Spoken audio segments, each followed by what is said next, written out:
வருவேன்னு யாருக்கும் தெரியாது. ஆனா வர வேண்டிய நேரத்துல கரெக்டா வருவேன் அப்படிங்கிற மாதிரி முன்னாள் டிஎஸ்எஃப் நிர்வாகம் வந்து பாத்தீங்கன்னா தேர்தல் வந்து விட்டது என்று சொன்ன உடனே என்ன பண்ணிச்சு வந்துருச்சு. ஏற்கனவே என்ன பண்ணேன், என்னுடைய வலைதள வீடியோக்குள்ள சொல்லியிருக்கேன்.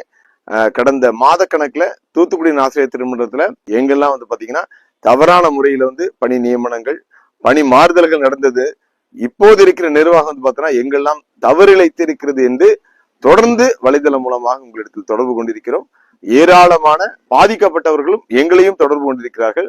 ஆனால் கடந்த 4-5 மாதமாக எங்கிருக்கிறோம் என்று தெரியாமல் இருந்த டிஎஸ்எஃப் நிர்வாகம் தேர்தல் வந்துவிட்டது என்று வந்த உடனே என்ன பண்ணிச்சு, நாங்களும் இருக்கிறோம் என்று இதோ நாங்க வர சொல்லி வந்திருக்காங்க.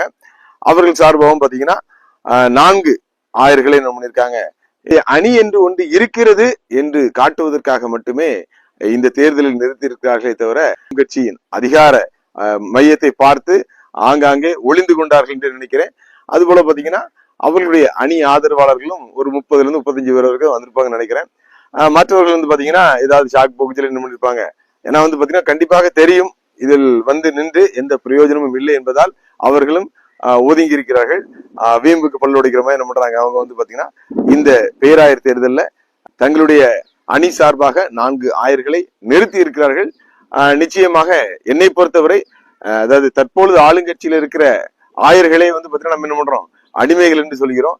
அப்போ அவர் வந்து பாத்தீங்கன்னா ஏற்கனவே ஆளும் கட்சி நிர்வாகத்துல 4 பேர் இருக்காங்க. அந்த 4 பேரை குறித்து நம்ம என்ன பண்ணிட்டோம், நிறைய வலைதளங்களை வெளியிட்டுட்டோம். 2 பேர் வந்து தகுதியற்றவர்கள், 2 பேர் வந்து பாத்தீங்கன்னா நல்லவர்களாக இருந்தாலும் அவர்களால் ஒன்றும் சுயமாக செய்ய முடியாது என்பதால் அடிமைகளாக போகின்ற ஆளும் கட்சி நிர்வாகத்துல 4 பேர் இருக்காங்க. அந்த 4 பேரை குறித்து நம்ம என்ன பண்ணிட்டோம், நிறைய வலைதளங்களை வெளியிட்டுட்டோம். 2 பேர் வந்து தகுதியற்றவர்கள், 2 பேர் வந்து பாத்தீங்கன்னா நல்லவர்களாக இருந்தாலும் அவர்களால் ஒன்றும் சுயமாக செய்ய முடியாது என்பதால் அடிமைகளாக போகின்ற ஆயர்கள் தான் அவர்கள் பேராயராகி எந்த பிரயோஜனம் இல்லைன்னு சொல்லிட்டோம். செய்துங்கநல்லூர்ல சேகரத்தில் நடக்க வேண்டிய ஒரு அநியாயத்தை என்ன பண்ணோம், வலைதளம் மூலமா சொன்னோம். உடனே என்ன பண்ணாங்க, நிர்வாகத்தில் இருக்காங்க அது சரி செய்கிறோம் என்று சொல்லிவிட்டு இதுவரைக்கும் செய்யாமல் இருக்கிறார்கள் என்று கேள்விப்படுகிறோம். இந்த தலைவருக்கு வந்து பாத்தீங்கன்னா எந்த விதமான முக்கியத்துவம் இல்லை. அவர் சொல்றதை யாருமே கேட்கறது இல்லை. 2ஆம் கட்ட தலைவர்கள் வந்து பாத்தீங்கன்னா தடியெடுத்தவெல்லாம் தண்டல்காரர் அப்படிங்கிற மாதிரி தாண்டோந்தித்தனமாக மிரட்டி கொண்டிருக்கிறார்கள். அவர்கள் தான் முடிவெடுக்கிறாங்க. இது போன்ற ஒரு நிலைமை தொடருமானால் நிச்சயமாக திருமண்டலம் கல்வி நிலையங்கள், ஆலயங்கள் மிக விரைவாக அழிந்து போவதற்கான ஏதுவாக அமையும். வருகின்ற 29ஆம் தேதி வந்து பாத்தீங்கன்னா சினாட ஏத்து ஒரு கேஸ் வருது. அது எப்படி வந்தாலும் பாத்தீங்கன்னா தூத்துக்குடி ஆசிரியர் திருமண்டலம் காப்பாற்ற வேண்டும் என்றால் இவர்கள் இல்லாமல் மாற்று மனிதர்கள் வர வேண்டும். அது பேராயர் தேர்தலிலே தொடங்க வேண்டும் என்பதுதான் எங்களை போன்றவர்கள் ஆசை.